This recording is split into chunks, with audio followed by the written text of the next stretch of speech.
El 14 de agosto de 1889, 136 familias judías desembarcaban del vapor Weser, comandados por el rabino Aharon Goldbaum, rumbo hacia una remota región del planeta, Argentina.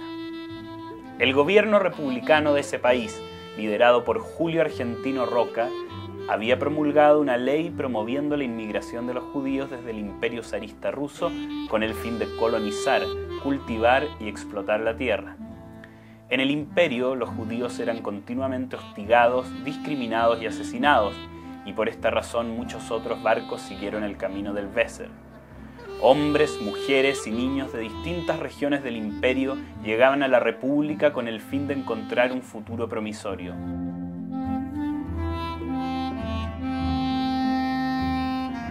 En estos arraigados colonos están las bases genéticas y culturales de nuestro héroe. Desde allí se lanzaron los trazos que configurarían su temple, sus pasiones y sus obsesiones. Es por eso que para hablar de nuestro protagonista no podemos olvidar la gesta del Weser y de los que luego vinieron. Gente trabajadora, arriesgada, desesperada. Se embarcaron escapando del malvado imperio. Cruzaron el universo hacia la República. Progresaron, se reprodujeron, hicieron patria y vida. Esa fuerza y pasión fluyó a través de los intrincados laberintos del azar y la coincidencia, y menos de 100 años después se reencontrarían un día y así nacía un héroe. Nuestro héroe, don Luis Roberto Gombrov Jodorowsky, el Luchito.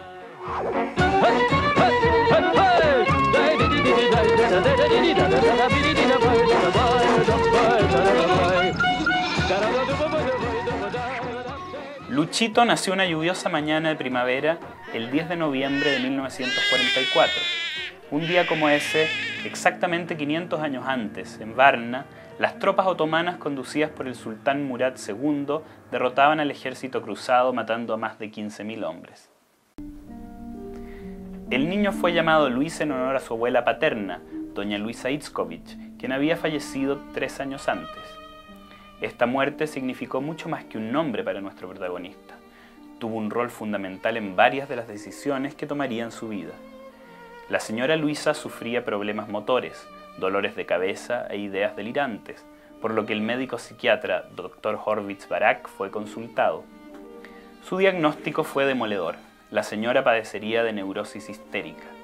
La señora Luisa, sin embargo, se resistía a aceptar este diagnóstico, gritando a viva voz que sus dolores y visiones eran una realidad y no un producto de su complejo de Edipo. Sus palabras no fueron escuchadas. El doctor Horvitz instaba a la familia a espiar a doña Luisa por el cerrojo de la puerta para convencerla de que en soledad ella estaba tranquila, lo que demostraría que sus dolencias eran puramente psicosomáticas. Desafortunadamente, el doctor Horvitz se había equivocado, y 2 meses después, la señora Luisa había muerto producto del tumor cerebral que la quejaba. Esta historia, sin lugar a dudas, estaba presente en la memoria inconsciente de Luis Gombrov cuando 20 años después decide ser psiquiatra. Esta etapa en la vida de Luchito dejaría profundas huellas en su vida y en la de su familia. La mañana del 10 de noviembre de 1944, mientras Luchito gozaba de sus últimos minutos en el vientre materno, las fuerzas aliadas bombardeaban Hungría. Era un bombardeo táctico propinado por rusos y norteamericanos con el fin de destruir las líneas férreas y así dejar el país incomunicado. A solo 800 kilómetros de allí, 40 años antes, una hermosa adolescente pegaba propaganda bolchevique en la estación de trenes de Kishinev. Eran tiempos de rebeldía, de agitación, los albores de la revolución. La adolescente era María Najlis, abuela materna de nuestro protagonista, quien en contraste con el carácter más bien retraído de la señora Luisa, puso el ingrediente progresista y revolucionario en los genes de Luchito. Ella no conocía el miedo, era apasionada, segura de sí misma y no vacilaba en disponer de su propia vida al servicio de sus ideales. 60 años después, Luchito pegaba afiches del Che en su habitación de la Ñuñoína calle República de Israel.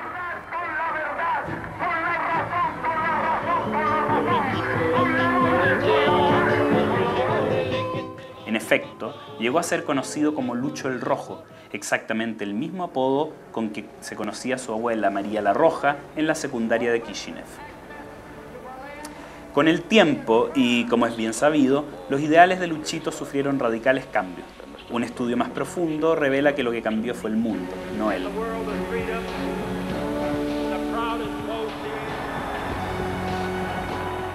Volvamos a 1904. La policía secreta del zar ya le pisaba los talones a María Nájlis y su captura era inminente. Su padre, don Pinjas, acudió a un viejo amigo de infancia, don Marcos Jodorowsky, quien preparaba junto a su mujer y algunos de sus hijos la emigración argentina. El resto de sus hijos ya estaban en ese país. Don Pinjas le rogó que llevara a María con ellos. Su vida corría serio peligro. Era después de todo solo una niña. Ellos no podían aún salir del país, juraban partir apenas tuvieran los papeles y el dinero necesarios, pero María no podía esperar. El señor Jodorowsky aceptó y María abordó el barco con esa familia en el puerto de Odesa, en el Mar Negro. Era un largo viaje, María estaba triste. Se dice que las 2 primeras noches no durmió absolutamente nada. Miraba desde su catre por el ojo de buey las luces de la costa.